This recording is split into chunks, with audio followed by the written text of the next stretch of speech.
Subscribe करें माज electronics को और प्रेस करें इस बेल आइकन को ताकि आपको हमारी नई वीडियोस मिल सके। अस्सलाम वालेकुम दोस्तों, आप देख रहे हैं माज इलेक्ट्रॉनिक्स। दोस्तों, अगर आपने हमारा चैनल माज इलेक्ट्रॉनिक्स अभी तक सब्सक्राइब नहीं किया तो उसे अभी सब्सक्राइब कर लें और उसके साथ एक बेल आइकन होगा, उसको भी प्रेस कर लें। उसका फ़ायदा ये होगा कि हमारी हर नई आने वाली वीडियो सबसे पहले मिलेगी।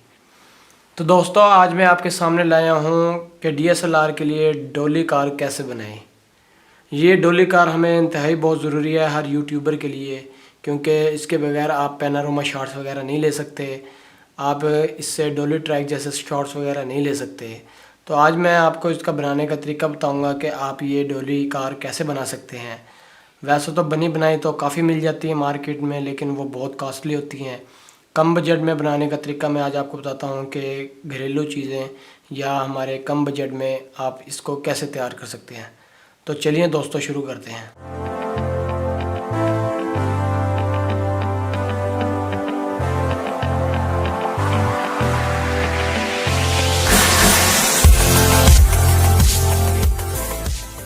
तो दोस्तों, हमें सबसे पहले इस डोली कार को बनाने के लिए कुछ चीज़ों की ज़रूरत होगी, जिनके नाम मैं ले देता हूँ। ये कुछ व्हील हैं, 4 ये आपको नज़र आ रहे हैं। ये जो व्हील है ये बेरिंग वाली व्हील है और ये बहुत ही स्मूथ व्हील है। ये व्हील आप अपने स्केटबोर्ड या अपने स्केटिंग शूज़ वगैरह में से निकाल सकते हैं।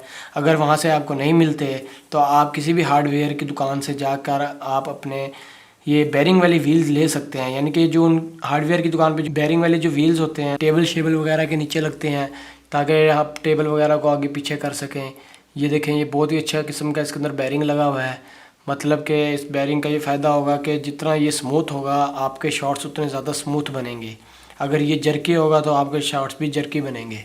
और उसके बाद हमें ये 2 एंगल की ज़रूरत होगी, यानी कि ये 2 पतरियाँ ये मैंने दस्ती खुद तैयार की हैं। आप इनको कम से कम 8 इंच का होना चाहिए, यानी कि आप 2 इंच दोनों साइडों से मोड़ेंगे और तो 2 इंच यहाँ रह जाएगा, 2 इंच यहाँ और 4 इंच दरमियान में बच जाएगा। दरमियान में आप एक होल कर लें, इससे आप डोली के टायर वगैरह को मोड़ सकते हैं। ताकि कोई गोल सीन लेना होता है या कोई 360 सीन लेना होता है तो उसके लिए आपको ये ज़रूरत पड़ेगी। और साइडों में 2 होल कर लें, यहाँ आप टायर वगैरह लगा सकते हैं। उसके बाद दोस्तों, आपको ये एक स्टैंड चाहिए होगा।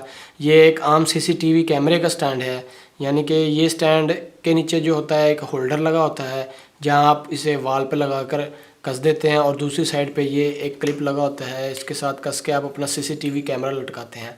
तो हम इस स्टैंड को अपने DSLR के स्टैंड के तौर पर यूज़ करेंगे। और इस नट ये वाले जो इसके साथ ये नट लगे होते हैं, ये एल्की के नट लगे होते हैं। तो इसके साथ मैंने ये 2 वाशल जोड़ के सोल्डर किया अच्छी तरह, ताकि हम इसको आसानी से लूज़ भी कर सकें और इसको हम टाइट भी कर सकें।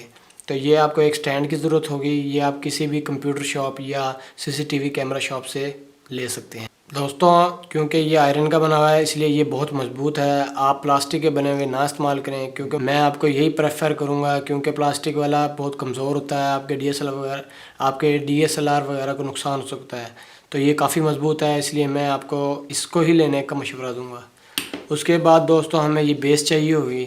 ये बेस आप ख़ुद तैयार कर सकते हैं। आप इसको तैयार करना मुश्किल नहीं है। ये मैंने जो तैयार किया ये LCD के ख़राब पैनल में से ये शीट निकाली है, यानी कि पैनल के अंदर से ये प्लास्टिक की एक शीट निकलती है जो LED के लैम्प रॉड को रोशन करता है।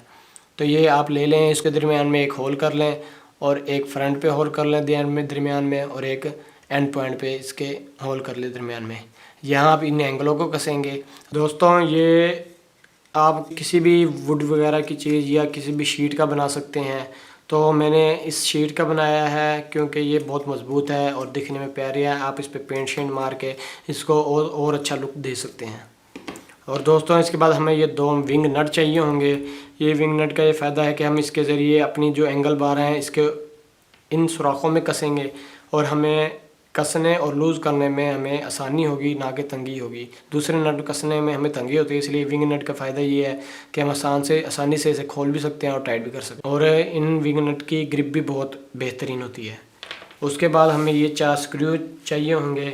ये 4 स्क्रू इन टायरों के अपने ही हैं।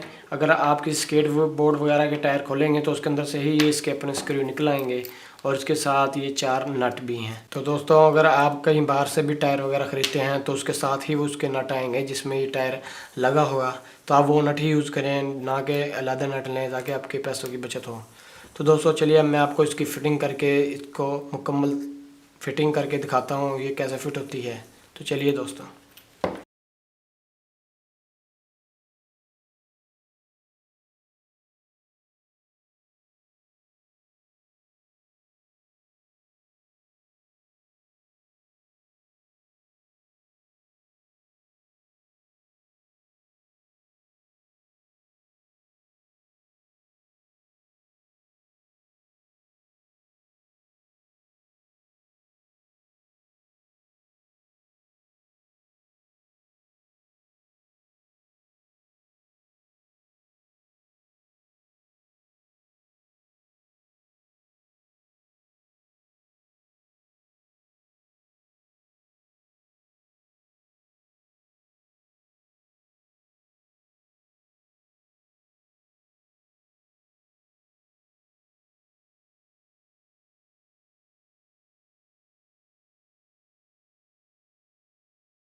तो लीजिए दोस्तों, अब हमने ये दोनों टायर फिट कर लिए हैं इस एंगल बार के ऊपर। अब हम इन दोनों टायरों को, यानी कि दोनों एक्सल जो ये तैयार हो चुके हैं, हम इनको दोनों को टाइट करने से पहले हम इस स्टैंड को कस लेते हैं ताकि हमें इसे लगाने में बाद में मुश्किल ना हो।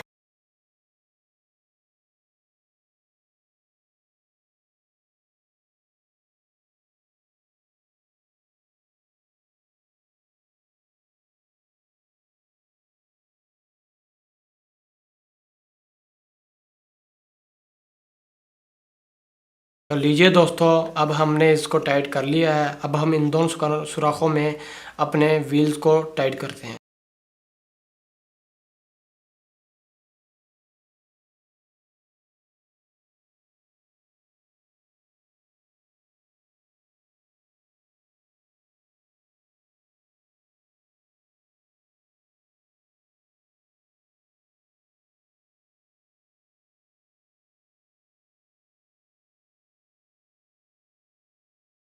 लीजिए दोस्तों, अब हमने इसको मुकम्मल तैयार कर लिया है। अब मैं आपको बताता हूँ ये कैसे यूज़ करते हैं। तो दोस्तों आप अपना DSLR जो है वो आप इस माउंट के ऊपर टाइट कर लें ताकि आपका DSLR फुल तरह से टाइट होकर कहीं हिले डुले ना। उसके बाद आप इसको नीचे कर लें ताकि आपका DSLR इसके वज़न से कहीं नीचे ना आ जाए। उसके बाद इसका जो ये वाला जो माउंट है इसको सीधा कर लें और यहाँ से फुल टाइट कर लें। इसका फ़ायदा ये होगा कि आपका जो DSLR है खुदा न खास्ता गिर ना जाए। तो इसे टाइट करने से ये फ़ायदा होगा कि जो आपके फ्रंट पे जो ऑब्जेक्ट है आप उसकी वीडियो वगैरह बना सकते हैं। तो सीधा शॉट्स लेने के लिए आप इसको सीधा ही चला लें। अगर आप चाहते हैं कि 360 शॉट लेने तो आप इसको थोड़ा सा लूज़ करके इसके टायर थोड़े से मोड़ लें दोनों साइडों से। दोस्तों इन नटों का मकसद ये था ताकि आप इसको आराम से मोड़ लें और शॉट्स वगैरह ले सकें। अब देखें, आप इसे आराम से साइडों वाले शॉट्स ले सकते हैं दोस्तों, गुलाइयों वाले शॉट्स ले सकते हैं। तो दोस्तों अब मैं आपको चेक कराता हूँ कि इसके शॉट्स कैसे हैं और ये किस तरह काम कर रही है।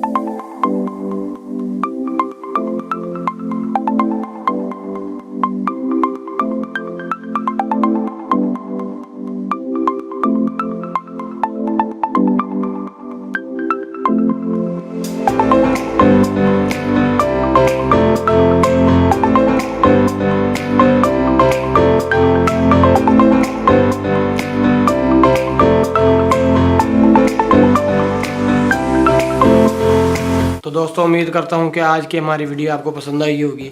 हमारे चैनल माज इलेक्ट्रॉनिक्स को ज़रूर सब्सक्राइब करें, लाइक करें, शेयर करें और अगली वीडियो के लिए हमारा इंतज़ार ज़रूर कीजिएगा। तो दोस्तों अगर आपको किसी भी प्रोजेक्ट के लिए मेरी हेल्प चाहिए तो आप मुझे कमेंट में बता सकते हैं, तो मैं अगले दिन उसकी वीडियो बनाकर आपको टोटल बता दूँगा कि ये किस तरह होता है। तो दोस्तों हमारी अगली वीडियो के लिए हमारा इंतज़ार कीजिएगा। शुक्रिया।